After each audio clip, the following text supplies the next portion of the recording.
We'll give everybody another 30 seconds to join in, and then we'll kick this off.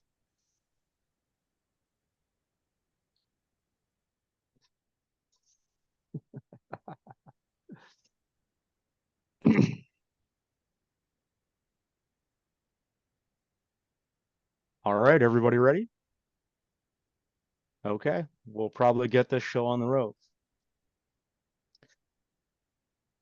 My name is Aaron Jones. I'm a carpenter and a builder on Grand Manan Island, New Brunswick, Canada. Tonight, I am drinking. Oh, where are we going to find it? Well, you'll just have to take my word for it. It is from Big Axe Brewery. It is a stone maple amber ale, and mighty tasty. I am a student of building science, a enthusiast of all passive house principles, and I am going to hand this over to Mr. Sean St. Amour. Well, good morning, good evening, good afternoon, wherever you are on this lovely planet. Thank you for joining us on BS&BEER Canada. I feel like I've got a lot of energy because last night we had our first BS&BEER Vancouver event that guy down over there organized. So I'll let him talk about in a second. But glad to be here. Again, builder here in Vancouver with Clay Construction, involved in a lot of different events and organizations that are promoting building better and all the great stuff. And so here we are with another evening with another builder who's doing great stuff, and love that we get the Ontario. I mean, I know he might say that he's part of the center of the universe or Canada. Luckily, Justin's here to defend where the center of Canada is. But tonight, I got a friend that went to Ireland, and so I had to pick up, one of these lovely Jameson and ginger ales because it is yummy, the right kind of sweetness that I need on a Thursday evening. And so glad to be here. Glad that we've got a great presentation lined up. So appreciate it. And I'm going to hand it over to Justin. Over to you, Justin.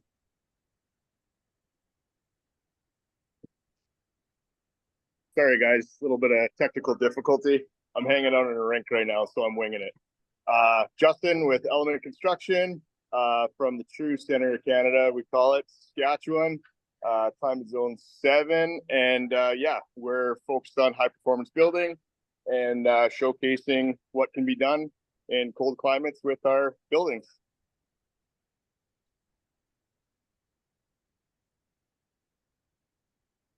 All right, Thomas, over to you, bud.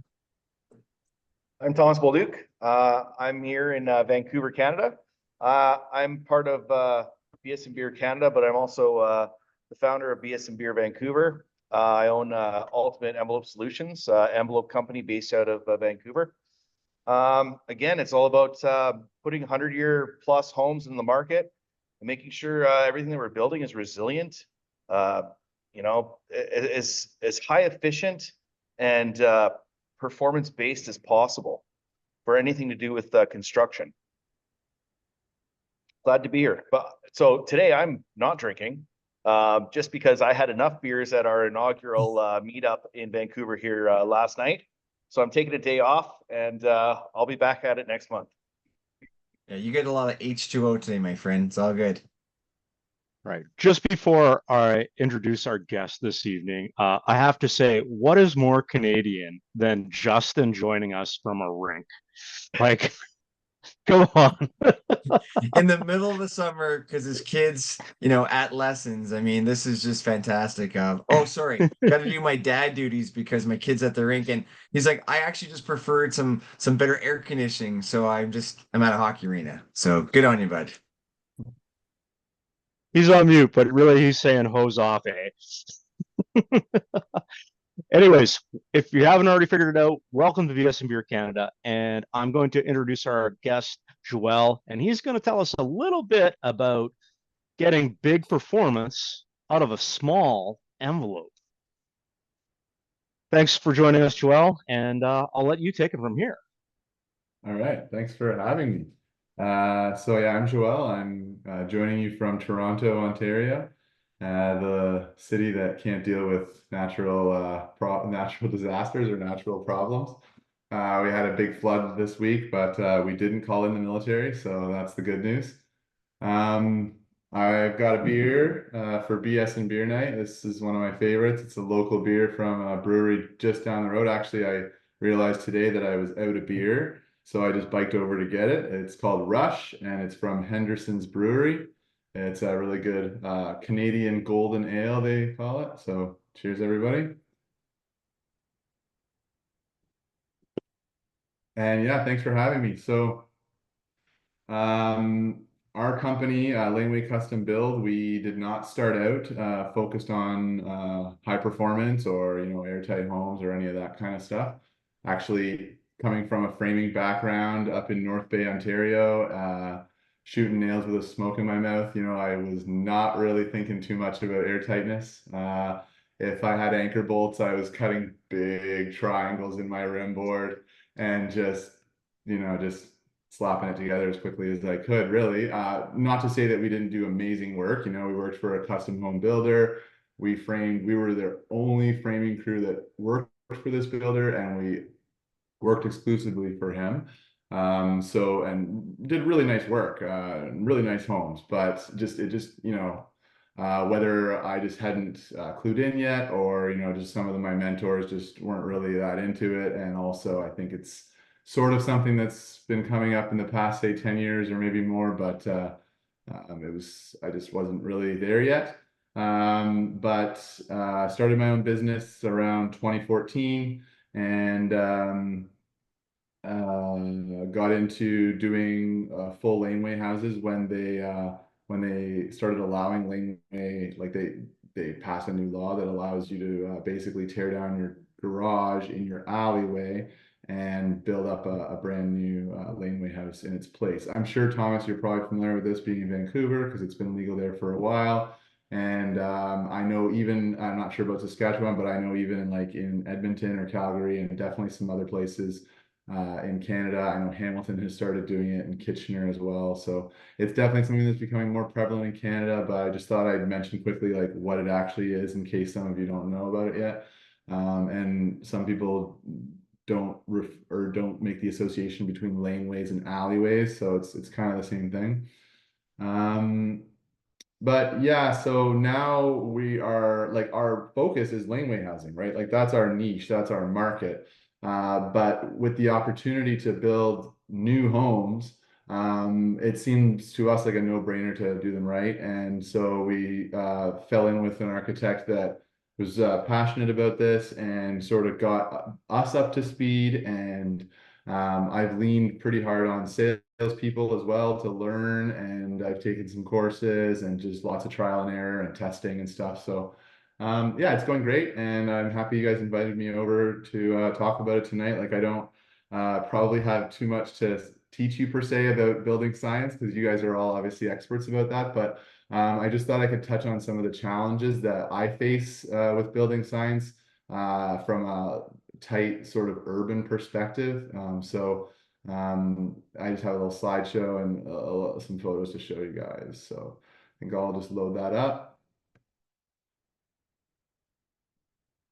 So I'm just going to share my screen. I was telling you, this is the first time I've ever done this, so I'm not. I used to be quite tech savvy, but I feel like I've fallen off with all that. Let's see here. Okay, so I think this should work. All right, so Laneway Custom Build, this is us, and we have a presence on Instagram, and I think we have a nice logo, and happy with all that branding and stuff. Another day, another laneway is sort of a tagline that we use a lot, because all of our projects are in laneways, and we often have more than one going on at a time. So it just feels like we're always back there doing something. And we kind of sometimes feel like we're living in this back, in Stranger Things, there's the upside down world or whatever. So we're in the laneway in the back, and everything's different back there. People treat you different, and it's kind of interesting. But yeah, so we're primarily focused on high energy efficient, high quality energy efficient laneway homes in downtown Toronto. And because laneway housing is considered a new home, so legally in Canada, you need to be part of the Home Construction Regulatory Authority and need to be backed by Tarion to build new homes. So we went ahead and did that around 2020, and so we've got that, which is I actually learned a lot about building science taking the Tarion courses. I don't know if any of you have taken them or if you've heard, but there is one unit specifically on building envelope, and they also touch on a lot of the subjects in the other units as well.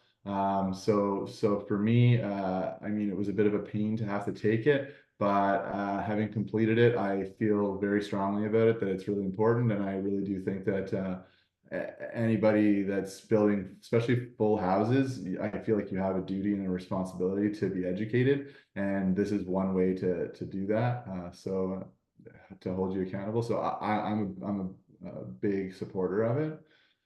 Currently employ 6 people, and 4 of them are on site full time.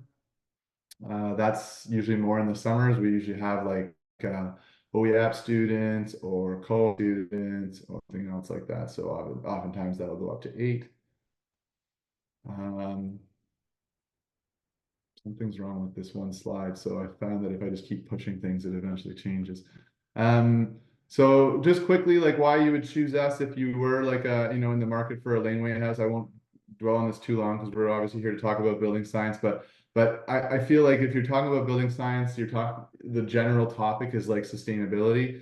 And I think that a lot of the reasons why you would choose us do fall under that category. Like the first one being that we're local and that we only do work in our local area. So we don't really travel for work. And so we've established really good relationships with our neighbors and the community and also all the suppliers that are in our neighborhood. So we're very familiar with the logistics of working in this neighborhood and in urban type areas. So I think that's a huge advantage. We care about our clients and we're very community minded. We're constantly trying to improve. One of my other gigs is I teach at George Brown. Actually, Connor sort of was a connection for me to get that job. I used to teach at a college up in North Bay before, so I did have some experience, but Connor got me in here, and so I've been doing that. I've taken some passive house courses, and just coming to like this building science symposium that was in Toronto, and just networking. I feel like it really allows us to lean on like this network of colleagues so that we can, when I say we care, like I like to try and get to the bottom of a situation, and it's nice to be able to lean on people like you guys that are just in the same sort of environment, and we can share stories or share knowledge. We're a team of professionals, so we're licensed carpenters, and we're like all good carpenters on our team that are on site. So allows us the advantage to self-perform a lot of the work. So specifically the foundation and the framing we do in-house.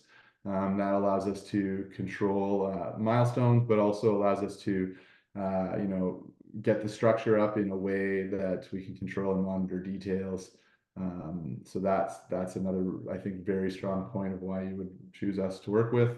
We're there for you and that's going back to the warranty that we have with Tarion, and we're sustainable. So just our past few projects that we've done since we've been paying attention to this whole building envelope thing, feel a little bit bad for the years that I wasn't paying attention to it, but we've been doing quite well. We've got out of these 5 projects that I'm looking at, so we've got 0.68 ACH 50, and these are all on average of pressurization and depressurization. We've got another one at 0.65, another one at 0.86, and we recently scored on this previous project. It was kind of a unicorn type job. It had no skylights, no eaves, just very simple box, and so we got 0.14 on that one, which we were really impressed with ourselves on that.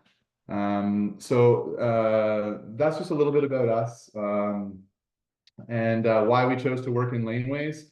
Laneways are like the new frontier, and so this is a very typical thing you see in Toronto, and a lot of people are looking for places to build. So there's really the sky's the limit when it comes to the development of all these back parts of all these properties. I personally have a passion for new construction, and I like to do things in sort of more advanced way. Actually, this photo here is from before my awakening into the world of build like high performance. And so you can see even in those days I was paying attention to like insulating rim joists and things like that, because I just like to go over and above, right? So this was just a simple garage, but we were insulating the roof here, and so I just went ahead and put a little strip in there and thought, oh, that's smart of me. But you know, now I see that as being like a lot. Can't believe you wouldn't do that, but yeah, another reason to get into laneways is just for affordable housing, and then also because it's just good urbanism. And this is just showing a green roof on one of our projects, and you can see the laneway in the background with all these old garages.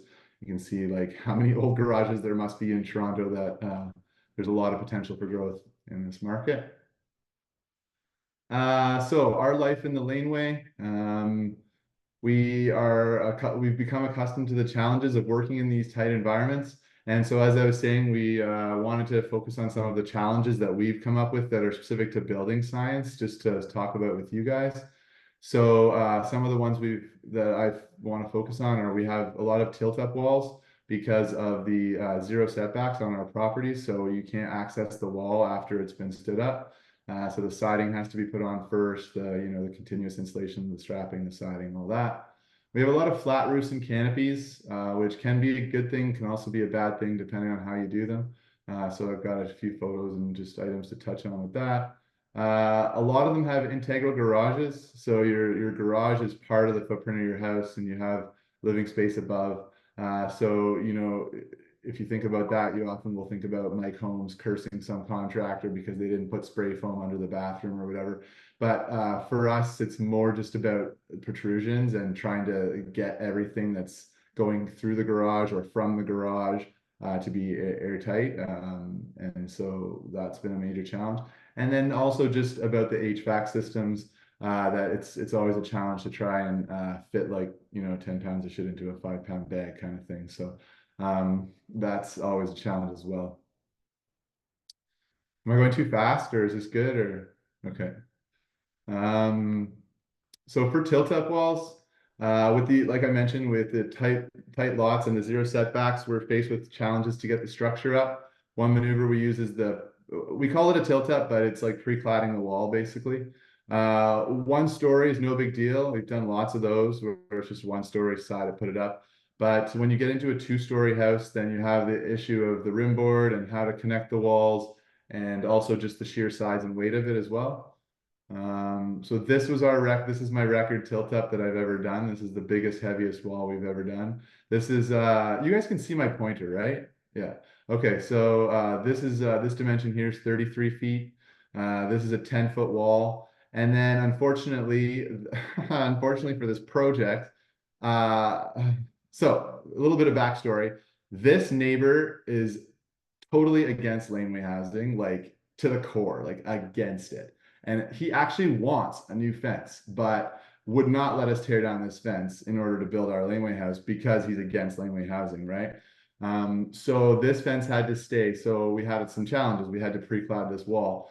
Now, the architect for our project right here probably could have crossed their T's or dotted their I's a little bit more. And this is something that's actually, because of this project, we've sort of adopted this idea of surveying neighbors much more early on in the process.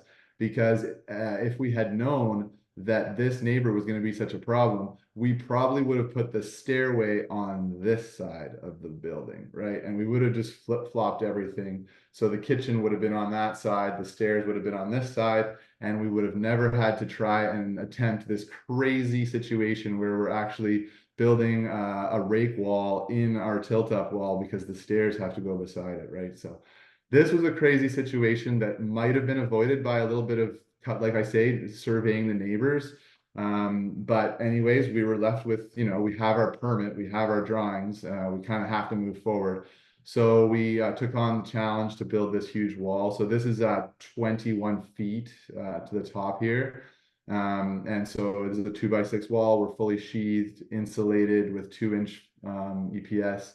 and then strapping, and then we've got corrugated metal siding on there. So yeah, so 33 feet by 10 plus the rake wall. I'm not sure if this video will work, but we just time-lapse video just to show us lifting it up. We had some wall jacks and lots of people on hand. At one point, you can see that we kind of forgot to put the, there I am there. We forgot to put the goop under the bottom plate to seal between the two bottom plates, but I got in there at the last minute and did it. We actually, funnily enough here, we actually did a double bottom plate, and we actually hinged the bottom plates with door hinges. So the bottom plate could not move no matter what, which really made us feel, because the hinges were actually mortised in. So even with short screws, they felt really safe. And you know, the wall just stood up, no problem. So that worked out well for us. It's just a quick video, it's already almost over. But a couple of details about that wall that make it important.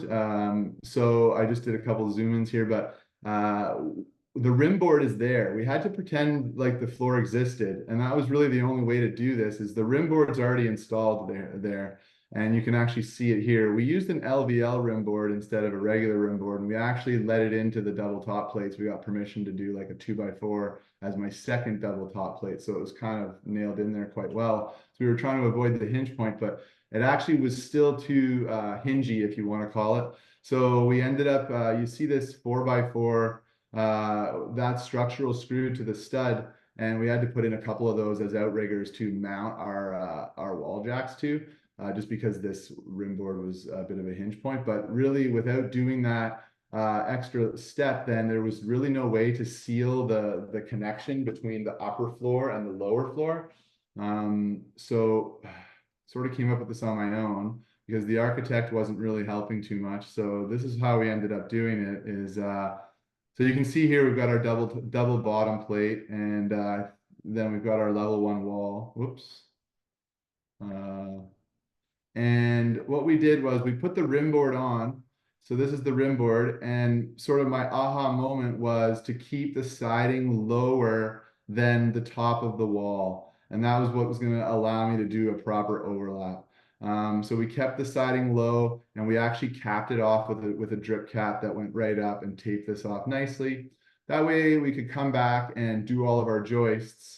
So you see the wall here is up, and you can see our joists would have to toenail into this, but they still had 3.5 inches of bearing, so no joist hangers required, but we toenailed all our joists into there, and then built our floor system, put our plywood on, and then when we got upstairs, so actually this is the upstairs wall here on the second floor. We built our second floor wall, and what we did was we let this metal come down lower, which was the amount to cover up here. Oh shit, sorry. And had another sort of like a double drip ledge that could sandwich into each other. And then you can see, like, at this point when I did this drawing, obviously it was all theoretical. So like there's a question mark here that says caulking or tape. And I was even considering using the expanding foam. I don't know if you guys are familiar with that, but I thought maybe a couple strips of expanding foam here might work really well. When it came down to it, it was a little bit risky to try and use the expanding foam because it expands so fast, and trying to like literally reach over with a safety rope and try to get this expanding foam in there wasn't really going to work because we're up on the second story. So we ended up just gooping a bunch of sealant in there, or a bunch of like zip liquid flash. But this was how we did it, and actually it worked quite well. We also did a bead of caulking right here as well, so that we could have this, this part right here gasket onto it. Yeah, so I should have included a picture of the finished wall from the outside. Sorry, I didn't do that, but maybe I'll share one with you guys later. Yeah, so that was how we did that. Now, the second, I believe we're on to the second one, because yeah, that was just about the tilt up. So the second point here is about flat roofs and canopies. So with the flat roofs, you know, we have the advantage of not having to deal with eaves, so that's good. But we also, and that's not true actually, because a lot of people will introduce eaves into a flat roof by cantilevering out the joist, which is a horrible idea, but we actually have done that. It's very hard to seal. But with the flat roofs, we find that our main problem is with the parapets. And so what we're doing is we are building the box, and then we're sealing the roof sheathing before we apply the parapets. So just to give you guys some visuals on that. So this is up, we're up on the roof here. We've got a flat roof, and we're doing the peel and stick Grace Ice and Water Shield, which is a nice product to work with. And we're covering the whole roof, which you can see a few wrinkles here. I challenge you on like a 30 degree hot day to get a roof like this with such few wrinkles. It's actually extremely difficult. So I would consider this to be a pretty good install. We thought we did a good job, but if you saw my installs in the winter, then you wouldn't see any of this because it's just too easy, right? And you can see one thing that we do is we go around the whole outside, and we're actually running with a 4-inch foam roller. We're actually running some primer onto the zip ahead of time, and then we're wrapping that Grace Ice and Water Shield down onto the zip in order to get a full seal. So we're not allowing that parapet to compromise like the hat over our head kind of thing. And then the other thing is the canopies. So we're trying as much as we can to avoid cantilevers with some of our canopies. I don't know if it's the modern look that Laneway houses have, or if it's just what's in style these days, but we are seeing a lot of canopies that don't have posts, like they're just, floating out there. So like I said, oftentimes we can do those with maybe 1 or 2 beams that are cantilevered, and then you can run the joists perpendicular, so you're minimizing the number of things coming through the rim board.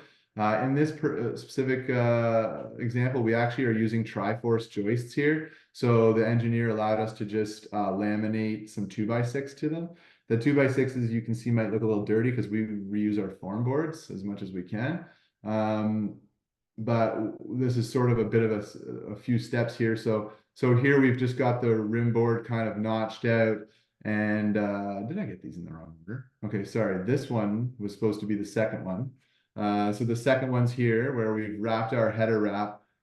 So the first one is there, and you can see the header wrap is still sandwiched between the plates.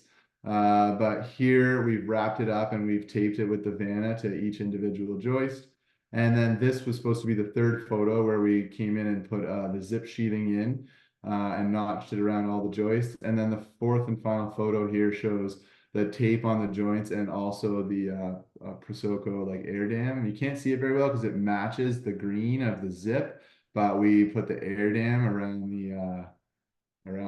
each crack as well. So we're really trying to, triple belt and suspenders situations like this because and actually we also ran Prosoco in between these two, like in the sandwich, to stop any air that might want to get through the crack. The integral garages. So if you remember, we had 4 things that are kind of challenges for us. We had our tilt-up walls, or our zero lot line is really the challenge. The tilt-up is the solution. And then we had our flat roofs and canopies, and now we're into the integral garages.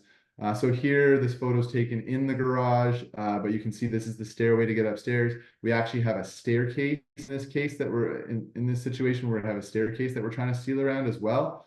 So a bit of a challenge there too, but we just use the Sega MyVest for that. So because the garage is within the footprint, it creates a lot of challenges. Here's also another garage that we did where we used the zip sheathing to seal the garage. And you can see we also have some challenges with the sealing other ductwork and other things that are coming through our garages. Here's another project where we had the garage is down here where this ladder, that's the garage. And we had living space above. So we mounted this header and, we were going to goop behind this, but with the holes for the anchor bolts and just with trying to seal it from it just didn't make sense to seal it any other way than this Fentrin tape that we found to be perfect application for, because it sticks so well to the lumber, also sticks so well to the masonry. We didn't plan the coursing to work out like this, but you can see it how well it worked out, because our 3/4 inch subfloor actually fit in right about here. And then we were able to tie into this tape with our next story. So that worked out pretty well. And also, these are joist spaces between garages. So on the other side of this block and on the other side of this block is, living space. And below here is the garage. Now, this is a sheet of zip, so the, chances of air getting past this up to this might be low, but we just went ahead and wanted to seal every joist bay as well, because we had pipes going through, some wires. So we just took the time to go through with a little cedar shim and just work the liquid flash into each crack. And then HVAC system. So you can actually see a little bit of, you're getting a bit of a preview to it here, where you can see this big bulkhead coming through the garage. And so that's one situation where the HVAC systems are a challenge for us, where they're going through the garage, because the garage is inside the house. But basically, usable space is at a premium. So we are making very, very small mechanical rooms, and oftentimes we have to spread out the equipment, such as putting electrical panels in the hallway instead of in the mechanical room. We've also put air handlers up in ceilings of hallways, drop ceilings. We've even put ERV units up in upstairs closets. As long as you can figure out the path for the ventilation, then it works fine. And so that's one aspect, but really the main aspect for us is always the sealing of stuff going through the garage. So in this case, I was really nerding out on this stuff. This was my first time trying to seal to these ducts, and these are, hot air runs through these ducts. So we're trying to do something that's going to work and something that the tape's going to stick to and everything. So actually was in touch with Zip directly, and they were so helpful. Their technicians were so great in explaining and answering my emails. And so they were very confident that the stretch tape, Zip stretch tape, would stick well to a hot duct and would never let go. So we decided to go with the Zip stretch tape, but a lot of my gaps were way too big here. So we started off. Now you might be wondering, why is the floor open from above? In this project, the architect specified for a spray down. So rather than spraying in the garage, rather than spraying upwards onto the subfloor of the bedroom above, we left out the subfloor and we're spraying downwards onto the Zip, which I think is actually a really good move. It was a super pain in the butt, but I would do it again, just because I think it's a great way to do it.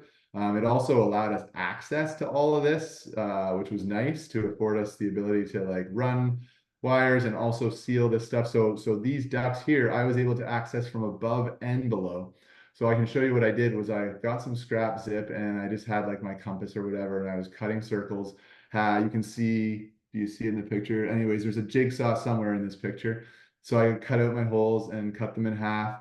And I've got my liquid flash here, and I just got my little brad nailer with really short brads that I'm just using to just kind of hold those pieces down. So what I would do is cut the circle out and then goop some liquid flash around the full circle. And then I actually just had to cut the circle in half so that I could get it onto both sides of the pipe, right?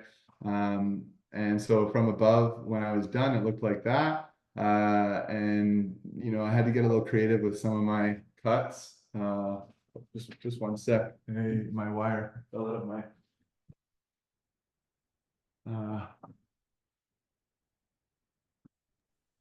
This is the time where you should snap this picture and use it in your own files, because that's a slick detail.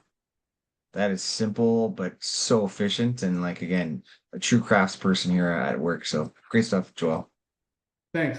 And so this was step one. And then step two was to go from below, and I was able to totally tape that all up. And so I used just the regular flashing tape to create a sort of, base.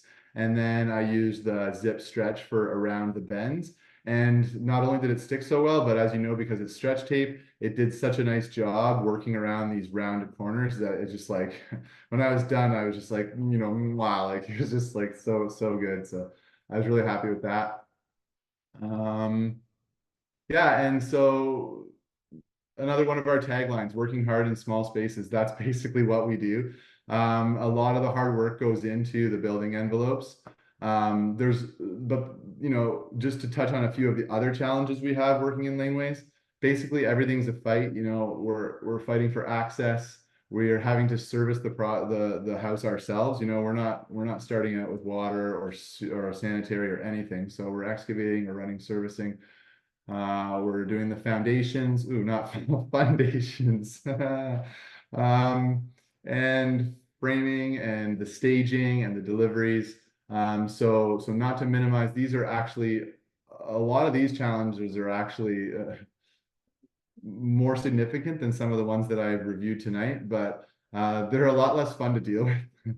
I think that the challenges that I was addressing tonight are more sort of the fun challenges to deal with that I sort of enjoy. So yeah, so that's in a nutshell what I want. One of the, you know, the four things that to me are like the big ones for me that I'd be happy to, you know, spend the last bit of the presentation just discussing. And if you guys have any feedback for me on some of these things, I'd love to hear like some of your opinions.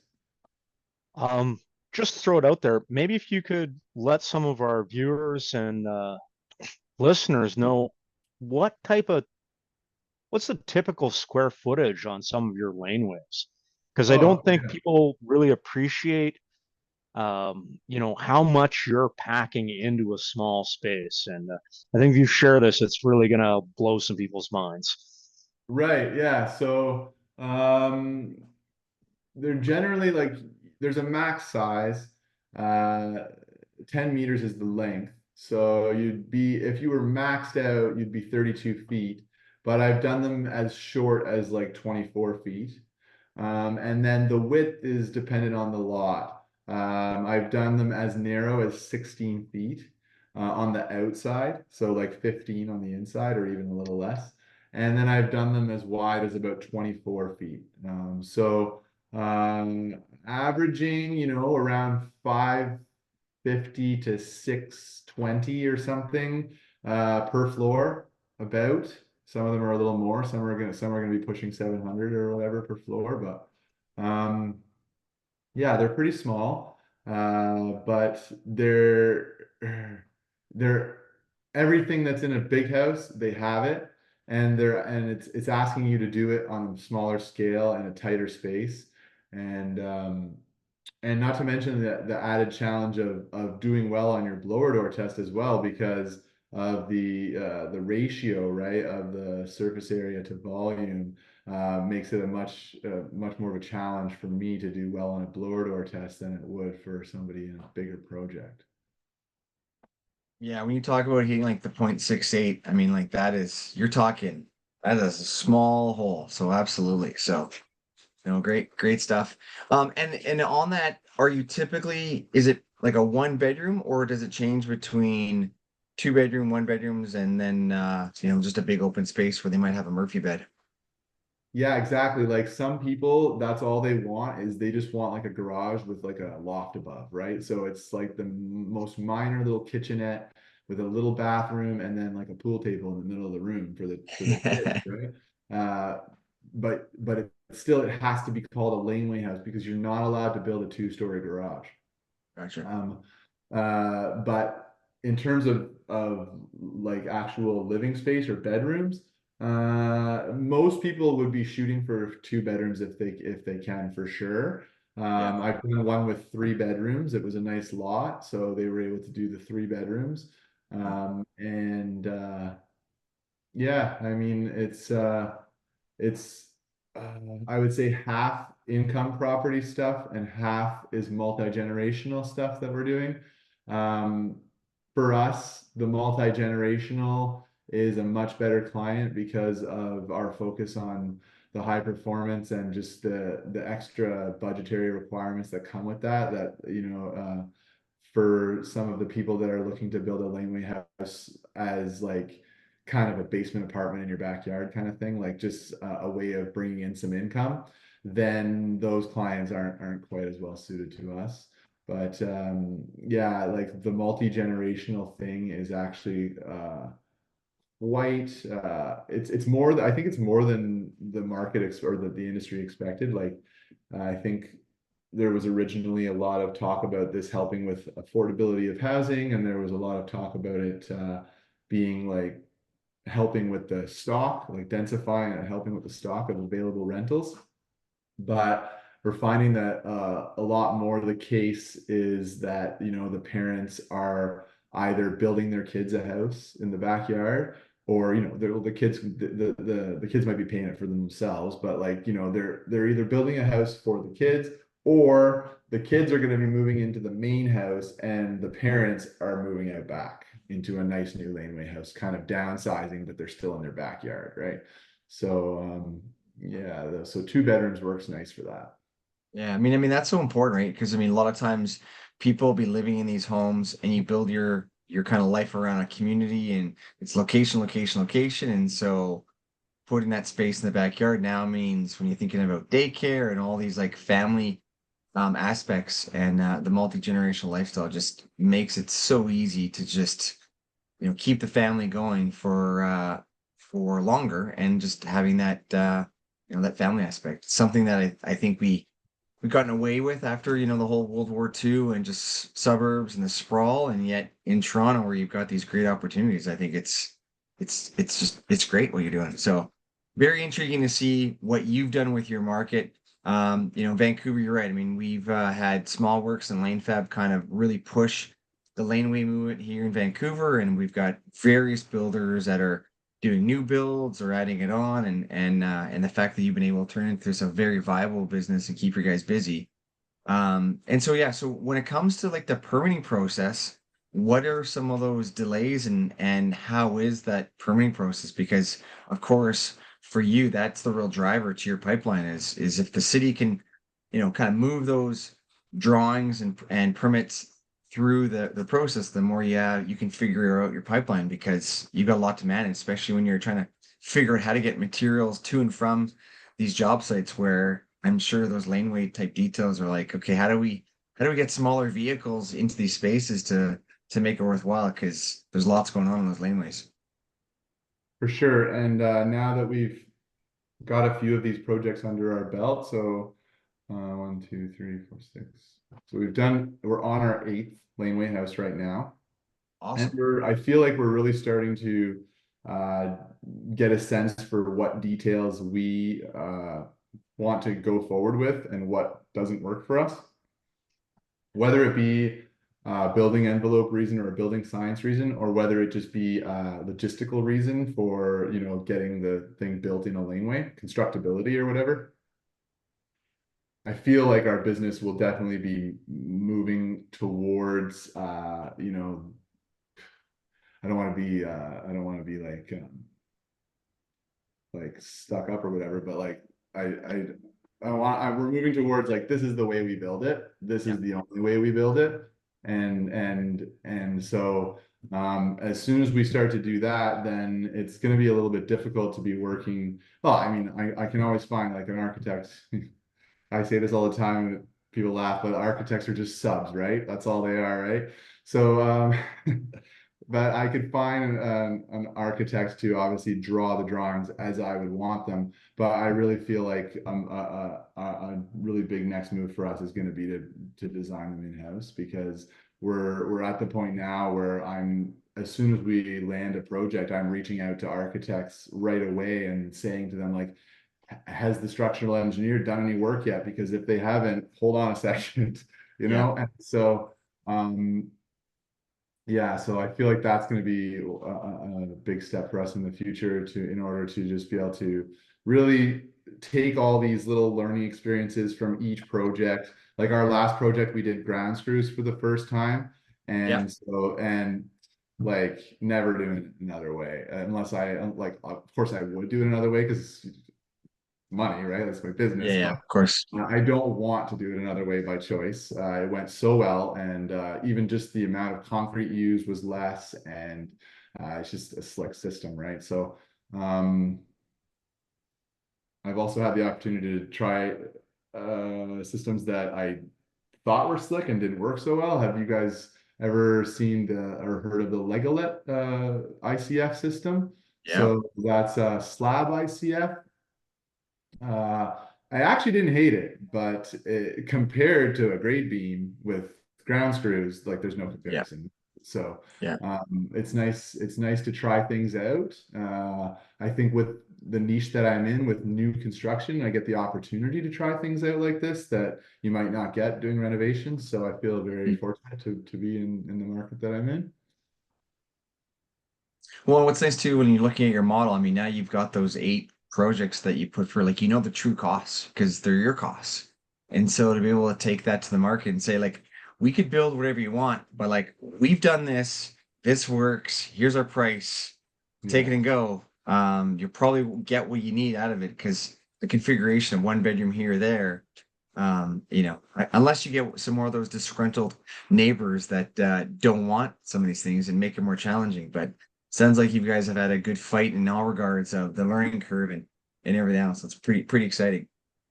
Yeah, you know what's Before actually we one nice story about the quote unquote disgruntled neighbor is that like just last week I got a letter of recommendation from him. He actually took the time to write a recommendation about our crew. And so in the letter, you know, it actually says, you know, I'm still very opposed to this laneway house.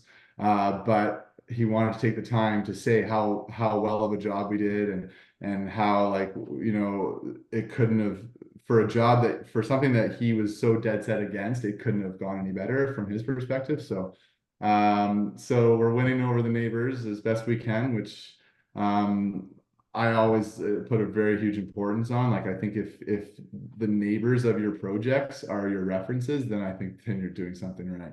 Especially when you're working in the laneway, like I can't do anything without blocking somebody, right? So if my disgruntled neighbor that hates laneway housing is still saying good job, then yeah, for sure that's good. That is a win. That is a win. And just before we get into some of the questions we've got in the chat, and Peter, if you're still with us, just hang tight. We'll bring you on so you can ask your questions in person. But I just wanted to point out that when you're talking about square footage and air tightness, the square footage you're talking about, when you're measuring your ACH 50, that doesn't include the garage. That comes out of that footprint.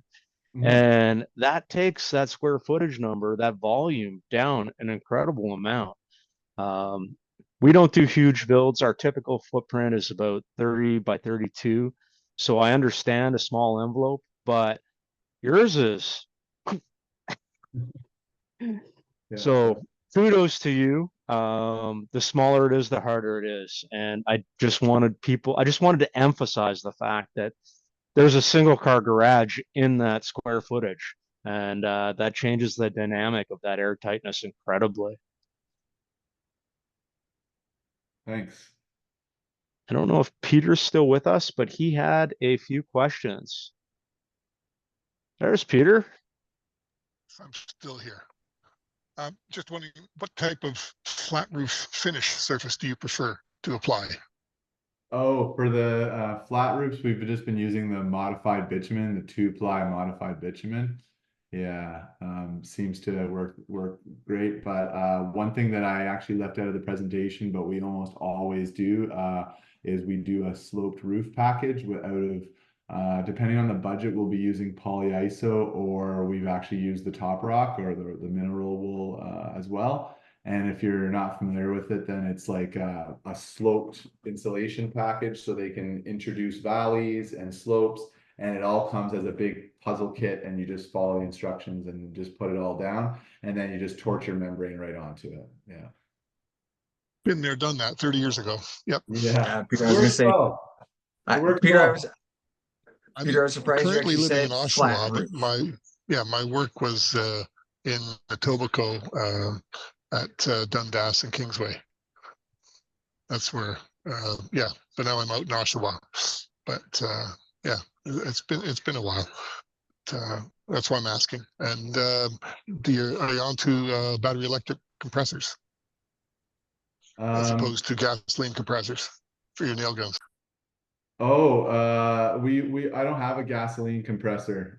We used to run gasoline compressors when I was like straight framer. But now, we're fast, we're good, like, but like there's just the four of us and only two guys are on the nail guns, and so I've just got this little Makita electric compressor that I love. It works great. Yeah.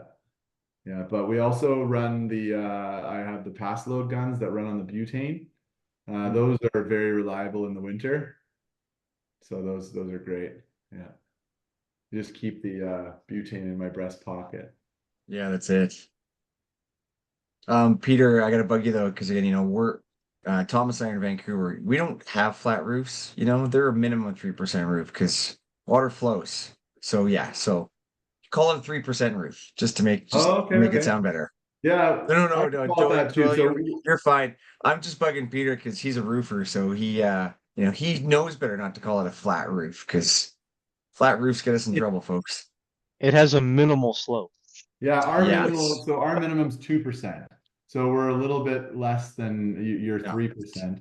you're good. But You're good. I'm just poking the bear with definitely Peter. never want to have a flat roof. Like that'll be awful. So fun fact, the percentage of slope that's minimum changes, well, across North America, usually in conjunction with your annual precipitation. Hmm.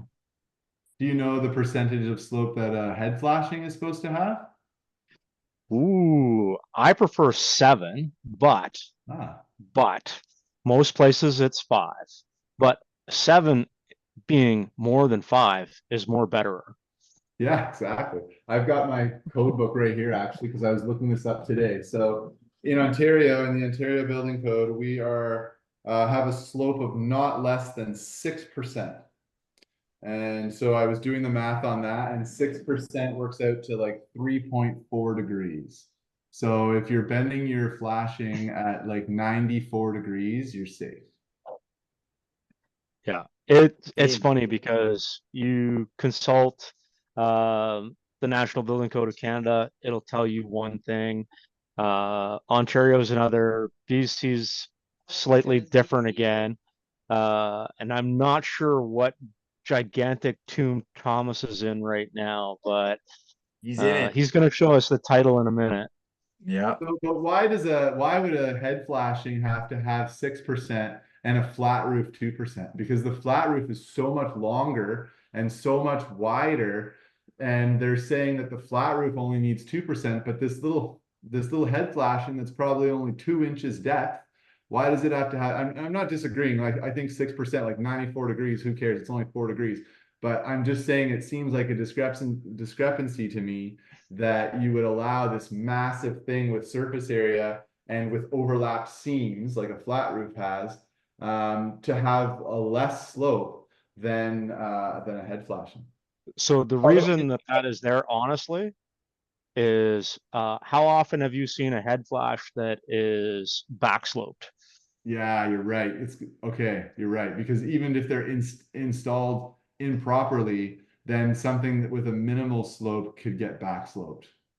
Yeah. Yeah, So it's quite that makes often the sense. code is in an effort to get us to a positive place, whatever that may be. Yeah. So 4, 5, 6, 7%. In the real world, uh, find people like we have in this group here, it's probably going to be 5% or better. But not every job site is checked with that same as meticulously as that. And everybody has a bad day. So yeah, if you go for 5 to 7, and if you end up with 4, well, chances are it's still going to be okay. Thomas, feel free to jump in if you've got more on this, because Well, I think the premise behind the building code when it comes to the degree of flashings on walls assemblies, majority of the time it's over a penetration. So their weakest link always the penetrations and transitions. So I think they're trying to overprotect those penetrations in walls. Whereas a flat roof, the seal is coming up and over the parapet majority of the times, whether it's EPDM or whether it's SBS. So there's a little bit of a point of contention. I always go 5% minimum, but I'm breaking my head flashings at 100 degrees all the time. So, you know, and that's kind of the minimum. The only time I'll get into something a little bit more than 100 degrees is when we're getting into a deep wall cavity, and depending on how much of that outsolation that we have. I have done flashings up to 120, 130 degrees. Every situation is a little bit different. The minimum code when it comes to the SBS, it really is a minimum. Even when you're doing an EPS sloping package, I would always maintain 5% for that flat roof, especially if I was going to use an overburden like a green roof or a blue-green roof or something like that. A lot of water retention systems. I love a good flat roof, and I do believe there's such a thing as a good flat roof, but it's always going to come down to that attention to detail and how much time you're putting into the care that roof assembly needs. Yeah, it's true. I've very rarely seen a properly installed flat roof, whether it's 2%, 3%, fail because the roof is only 2%. It's a maintenance issue. It's a scupper detail. It is a weather event that has done something to the roof, or usually it's after the fact install. Somebody went up onto the roof to add something to a mechanical system, and anyways, we all know this story. When you add a hole to a roof after the fact, it never goes well. True that. I'm not sure if we had any other questions. I know Justin had to go. Yeah, he had to pull skates off, so I get it, you know. Yeah, no, that's Sort of- hey, Part of dad life. You know, it's that balance. 100% it is. Have you looked at maybe not right now, but do you have any thoughts of maybe doing a green roof in the future, Joel? Yeah, so I've done one, it was a few years back, and then we did the preparations for one last year, but the clients haven't gone ahead and installed it yet. The one that we were going to do last year actually comes from Suprema. It's part of their package, so you buy the trays from them, and they actually have a quite like extensive package now that they offer for green roofs. So you can actually get your roofer to install it because they're getting everything from the same supplier as they normally would. So you don't have to bring in this crazy green roof contractor. Green roofs are expensive. It's crazy how expensive they are. I mean, in my experience, I was surprised by how much they cost. They cost a lot more than I thought they would when I originally priced this one out. Done a few roofs with solar panels. So bit of that. Yeah. Is that something that you guys do in some of your projects, or? We Yeah, haven't most yet. of them We are- haven't done Yeah, I mean, Sorry, most of we them are haven't done looking a at group. net zero, and then the question is just at what time does that, you know, does the panels come after year one? And it's interesting, like right now in BC, we've got these interesting grants, so it's kind of like the clients. It's beneficial for the clients to live in it for 6 months, so then the building is used, and so then it's a retrofit, and so now you get the grant because your home is in a renovation. So again, it's whatever it gets to get these different grants, but I mean, we're definitely seeing a lot more like the net zero and passive house type discussions. And so, you know, when do the solar panels come in place? I mean, you think about the last couple of years of embodied carbon conversations as you're talking about zero carbon buildings of now, it's like, do you spend more of natural insulation in your walls so that you reduce the operational energy, so then you decrease the amount of renewables that are happening? It's it's a fine balance, but even roofing details and roofing products, where normally we think of solar panels were going on metal roofs. So you're literally buying the two most expensive roofing panels you could ever buy times two. And now people are considering just going with the cheapest roofing material, then the solar panels, or just putting solar panels on the ground that are a little bit more accessible. And but in your space too, right? You get in those urban areas, things are so tight, and they're just trying to put solar panels wherever they can. And the Laneway house is a good spot because the way that you've pitched the roof and you've done like shed roofs and some of those things. So lots of things to consider. Photovoltaic panels with green roofs work really well together. You can actually decrease some of the insulation that you need when you're using a green roof because you've got the shading coefficients. You pair that up with the PV systems.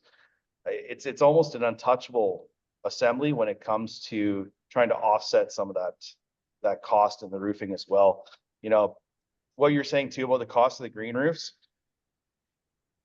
I think it's really going to depend to where you are, who you're bringing on to do something like that. There are a lot of reputable roofing companies that will delve into it.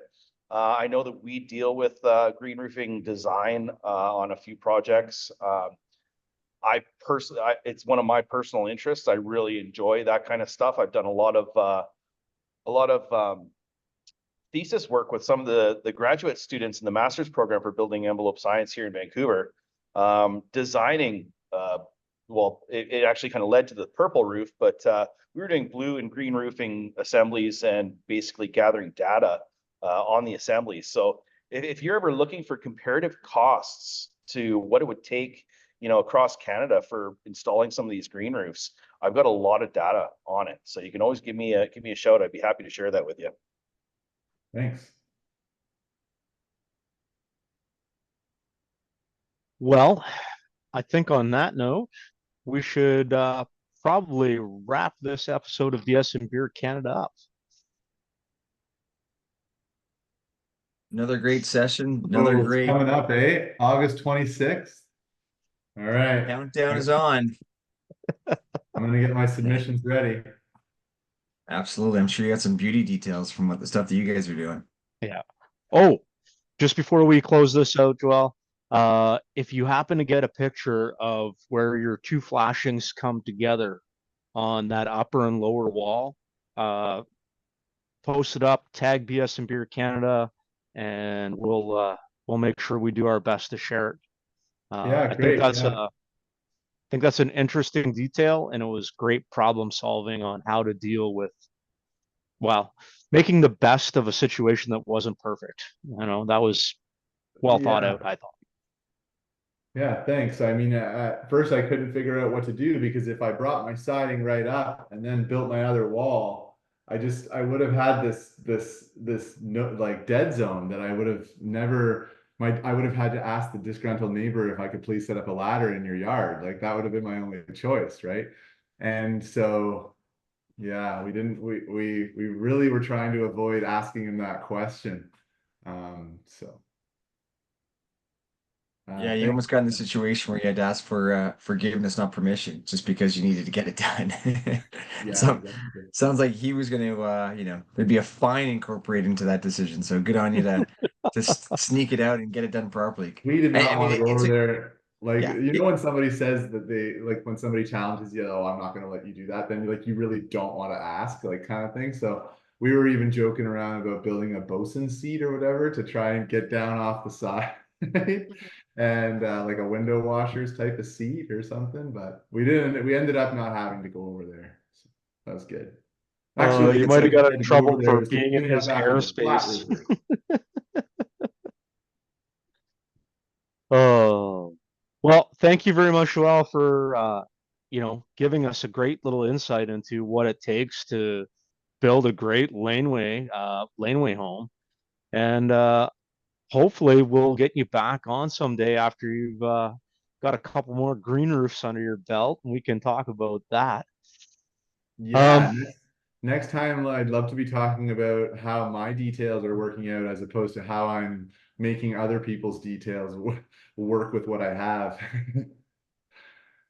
I understand that statement all too well. Sometimes you just have to make do with what you have. That's the way it goes. Yeah.